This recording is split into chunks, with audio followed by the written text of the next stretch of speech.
Good evening, everyone. Welcome to Tater Mountain. Today, me and Salty Girl are going to talk to you about fluoride, what it is, how it's used, the benefits and risk of overexposure.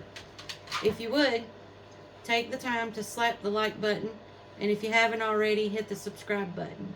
Really helps the channel get out there for others to see. Now, I'm not an expert, a scientist, or a doctor, just someone doing research and looking for answers. This video is for educational purposes, and any opinions in this video are solely mine and Salty Girl's. So fluoride. What is fluoride? It's a negatively charged ion of fluorine, inorganic, monoatomic ion that occurs naturally in soil, water, and many minerals. It's an additive to our drinking water, toothpaste, mouthwash, and many foods and drinks we eat and drink. Fluoride is known for its role in preventing tooth decay, and according to the NIH, can inhibit or reverse early dental issues and stimulates new bone growth. Fluoride was first recognized in the early 1900s for its benefits for human dental health. In 1901, Dr. Frederick McKay noticed residents from Colorado Springs had very low rates of tooth decay. Naturally high levels of fluoride was in their drinking water. He determined that while fluoride might lessen tooth decay, it was causing brown staining on residents' teeth. The first intentional use by officials came in 1945 in Grand Rapids, Michigan, to add fluoride to their drinking water. After 10 years, tooth decay in Grand Rapids dropped by 60% according to the National Institute of Dental and Craniofacial Research. After that, fluoride was added to communities' drinking water, became more widespread and normal practice. In 1970s and the 1980s, fluoride programs such as Save Our Smiles was implemented in communities. These programs were implemented in communities to children as an alternative to community water sources and communities that were predominantly on water sources. Ages 6 and older were given fluoride mouthwash once a week. I remember when I was in school having to do this mouthwash. I hated it. It always made me feel sick and nauseated. If kids refused to partake in the weekly mouthwash, they were threatened that our teeth was going to fall out. And in more extreme cases, we were punished and segregated from the rest of the class. By 1950s, more than 90% of the U.S. population was using fluoride-fortified toothpaste and mouthwashes. While fluoride has its benefits, no one stopped to look at the risk. Or maybe they did, but ignored it due to fluoride being more profitable. Overexposure to fluoride occurs when natural levels are already high in drinking water and things that you eat and drink add to it. There are long-term health effects, especially children in vulnerable populations. Those risks include dental fluorosis, skeletal fluorosis, neurological effects, cancer risk, prenatal exposure, nausea, abdominal pain, bone changes, and thyroid issues. Dental fluorosis happens when children consume too much fluoride while teeth are forming, causes staining such as white or brown streaks on enamel. My husband Jeff grew up having some of these issues. He told me about a story where he used to have white staining on his teeth, and then later on he was diagnosed with periodontal disease, and essentially he ended up having to have all of his teeth pulled out and get dentures. And I remember a dentist telling me one time that if you had stains on your teeth, because I was drinking a lot of sweet tea, and of course I was a smoker, I would get stains on my teeth, and he told me then that the stains had let the tartar on your teeth bind to them more, which caused cavities. So I don't know, we could look at that issue as to whether or not fluoride was the cause of some of that or not, but we'll keep going. Skeletal fluorosis is a long-term excessive exposure to high levels of fluoride.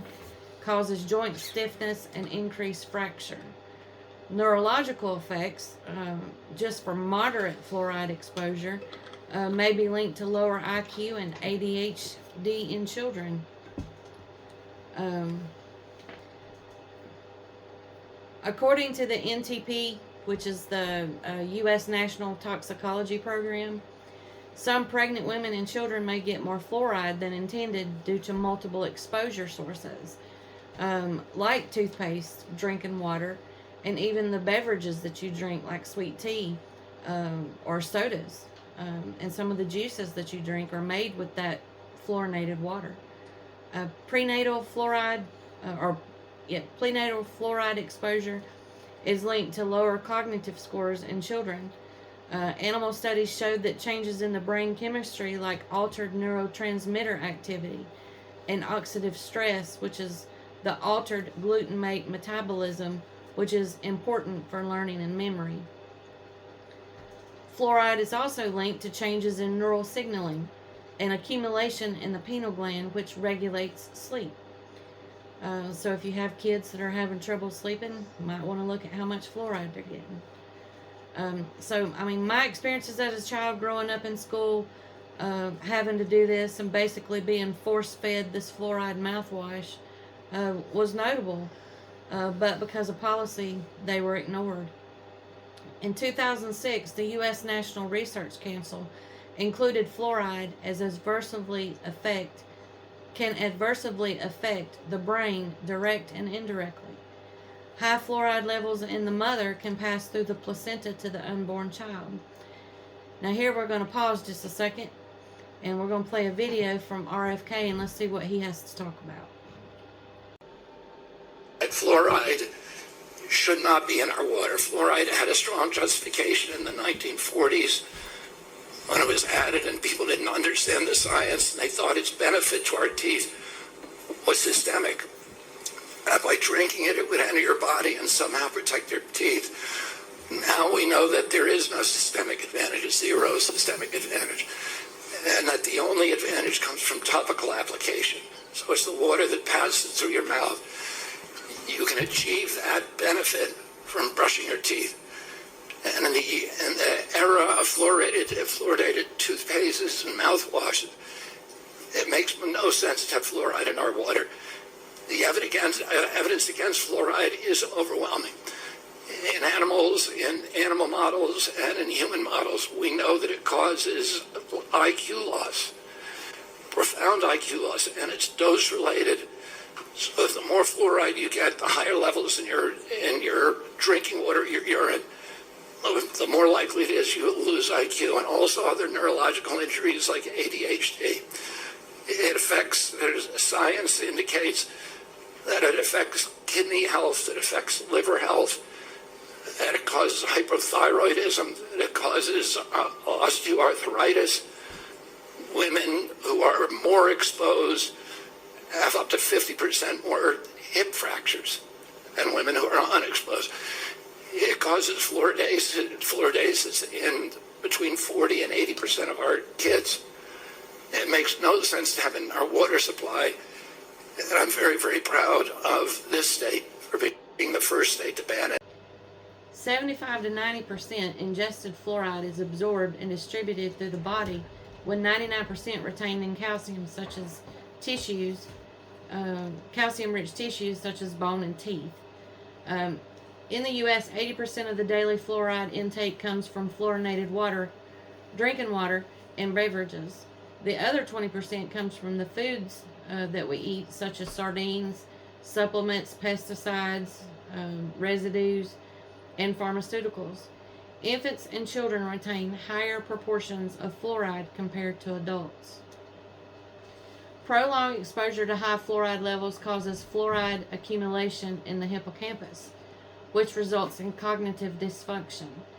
Here we're going to hear from Dr. Janine on her thoughts on this. Jane Barry, naturopathic doctor, and today I'm talking about fluoride toxicity and how fluoride toxicity affects the pineal gland. So the pineal gland, we know, is our third eye center, has a lot to do with our hormonal regulation in our body, and it is not so protected. So it sits outside of something called the blood-brain barrier, and this is why it is so prone to damage, especially from toxins, and fluoride being a big one. Of course, I talk a lot about fluoride toxicity and the sources of fluoride toxicity in my other videos here on YouTube, so make sure you check that out to make sure that you're not having, too much fluoride that is in your control that is coming into your body on a daily basis. So usually this is dental things, but I talk about all of that in another video.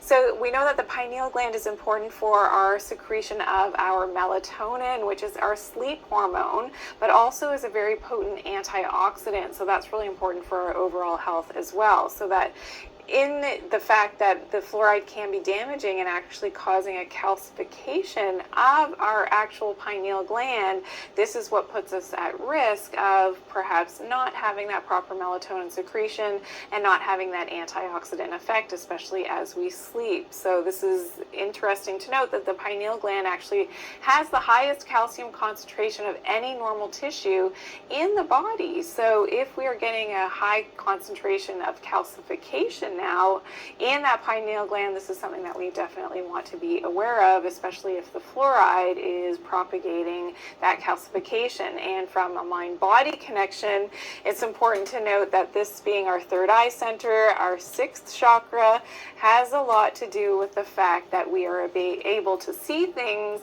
beyond just the physical. So I call this our intuition, our third eye, our ability to see things as we should as part of our intuition, things that will help to guide us, things that will give us, those intuitive kind of messages. Oh, maybe we should get out of here, or maybe that type of person is not the type of person I want to be around. And just a lot of intuitive messages can only happen if our third eye is open and our pineal is healthy. And this is why having it calcified because of a fluoride toxicity definitely puts us at risk for our overall health, of course, in mind, body, and spirit, and in energetic medicine, which you know that I like to talk a lot about. So I hope that you learned something new in this video. I'd love to hear from you, so please do put it in. So now we're going to talk about the effects of fluoride on the thyroid.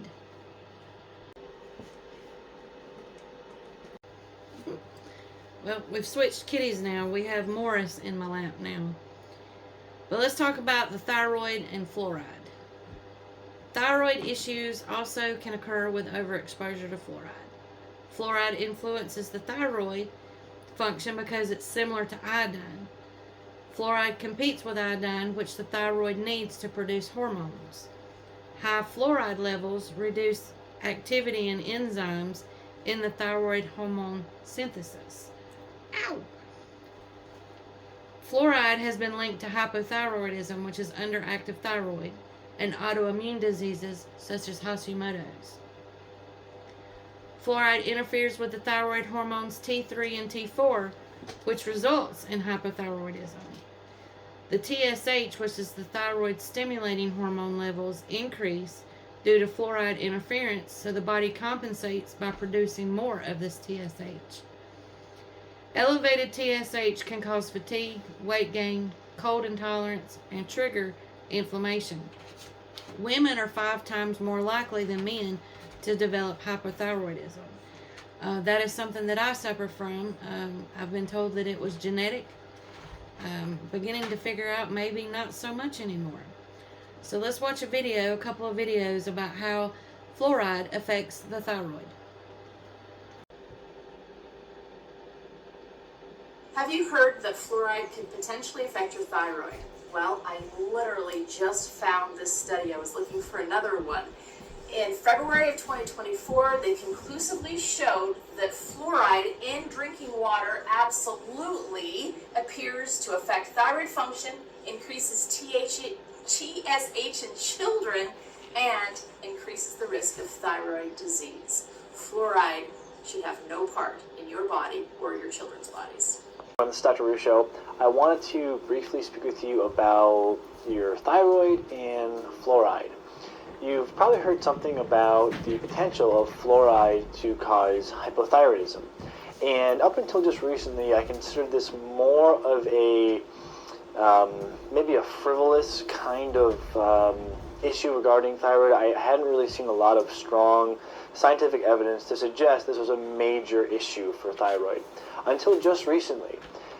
Now, I'll put the study abstract on the screen, but a study was done in February of 2015, published in the Journal of Epidemiology, that's a tongue twister, and Community Health, and they found something that I thought was fairly striking. And to quote from the study, we found that practices located in West Midlands, this is in England, a wholly fluoridated area, so an area that has fully fluoridated water, are nearly twice as likely to report high hypothyroidism prevalence in comparison to Greater Manchester, a non-fluoridated area. So this was a observational population study that showed that people who live in communities that are drinking fully fluoridated water were nearly twice as likely to have high levels of hypothyroidism compared to those not drinking fluoridated water. So this, to me, was a very, very important finding. Now, what do you do with this information?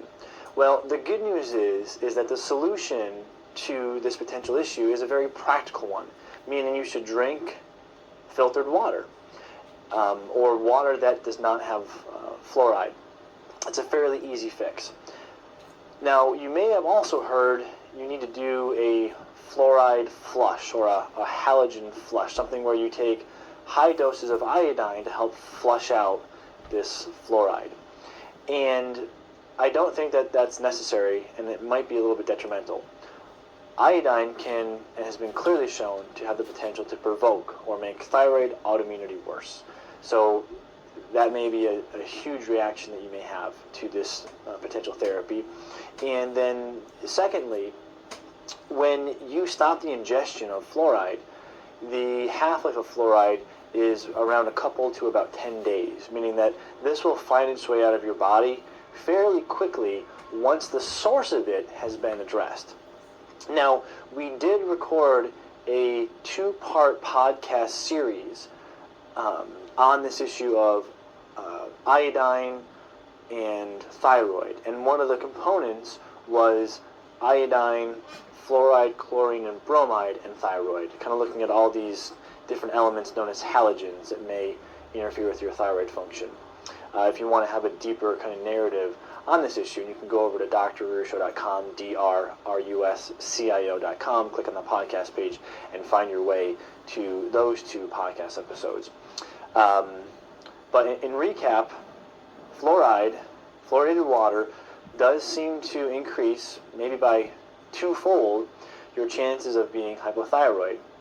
But the solution to this is a practical one. Filter your water or drink non-fluoridated water. So, RFK said in the previous video that we watched that fluoride was a national security threat. And you say, why is it a national security threat? Well, fluoride affects not only the body and poses risk to overall health, it also affects the brain and learning capabilities. So if someone was wanting to cripple a nation, yes, this would take some time, but eventually would be accomplished with future generations. It would affect the IQs of people, birth rate of the nation, and compromise health by making them more susceptible to an attack. How, you ask? Well, first, high levels affect the brain, specifically in children. If they can't learn and retain things, they can't fight back. Second, high levels of fluoride affects the thyroid, and women are more likely to have those issues. And third, those that are thyroid compromised are more susceptible to any biological or radiation attack on that nation. Their immune's already overloaded, thus couldn't figure or fight off any of these attacks. We saw this in 2020 with CV on our nation. Effects of a biological weapon on the thyroid. Biological weapons can mimic natural events like we saw in 2020. Biological and chemical warfare agents are substances that are defined as toxic or harmful to the human body. Those kinds of agents are nerve agents, blister agents, toxic chemicals like chlorine and ammonia, anthrax, or viruses that are released onto a population. Exposure to such agents have not only short-term acute risk, but long-term chronic risk. Radiation and the thyroid. Risk to thyroid cancer increases and continues for decades after exposure of ionizing radiation or exposure to it. The thyroid needs iodine to produce hormones and regulate body energy and metabolism. It absorbs iodine through our bloodstream and cannot distinguish from stable regular iodine from radioactive iodine.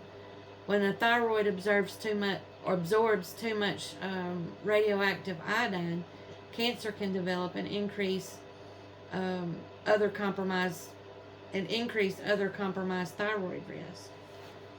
Those with already compromised thyroid are at higher risk for complications that could result in more severe health issues. Thyroid disease has been linked to adverse fertility outcomes. 1 in 6 couples already face fertility issues and the ability to conceive. Those factors vary from ovulatory disorders, endometriosis, tubal blockage, to thyroid disorders. The thyroid plays a key role in regulation of ovarian function and may also influence fertility aspects indirectly by altering sex hormones and the binding globulin and coagulation factors.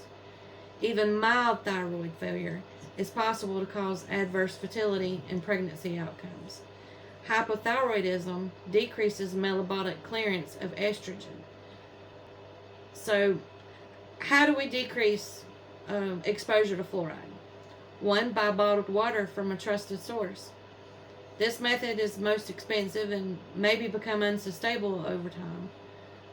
If you buy bottled water, make sure it's distilled or derived from reverse osmosis. You're also increasing your risk of microplastics and other plastic-related chemicals by getting bottled water. You can also get a whole house or under-the-sink water filtration system. These systems use a 3-step filtration to collect sediments, chemicals, such as chlorine, and mineral deposits, such as fluoride. And they're comparable to other systems. I'm going to show you a picture of it right now. Make sure that the filters are NSF certified to remove fluoride. Typical filtration systems can range from $100 to $500 on the initial purchase, depending on the brand. But with the yearly cost of filters being less than $100, there's distilling and reverse osmosis water systems that are available as well. But the costs are 2 to 3 times that of the 3-stage filtration system. You can also replace toothpaste and mouthwashes with non-fluoride brands. Brand prices varies, but still comparable to what you already use. If you drink sodas and store-bought drinks, try switching to doing those at home yourself. You can get soda machines where you can make your own soda, carbonated water, fruity drinks. Products are available to make your own fermented drinks as well, like ginger beer and kombucha.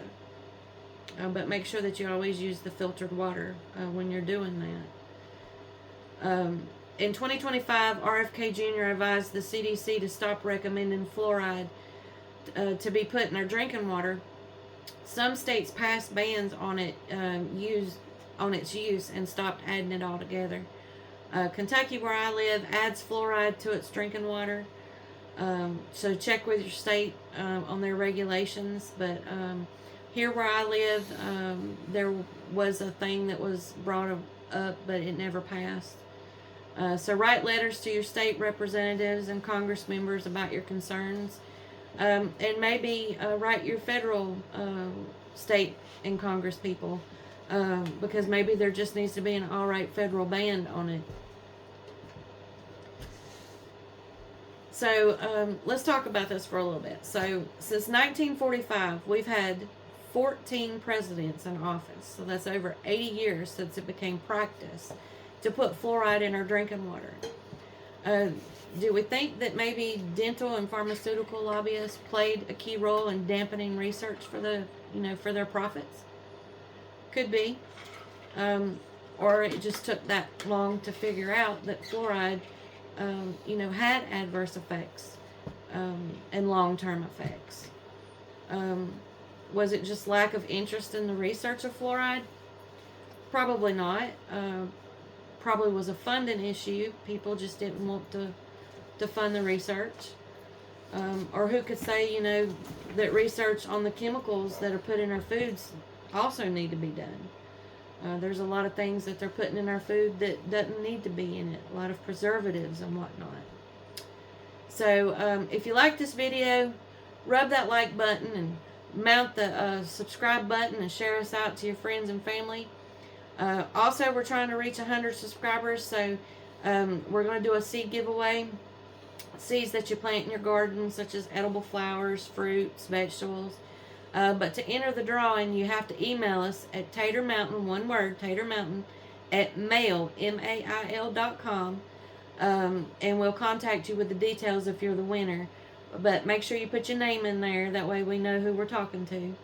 And if you got any questions or ideas that you'd like to share with us, please email those to us too, because we'd like to hear from you. And glad you joined me on this video. Thank y'all. Bye.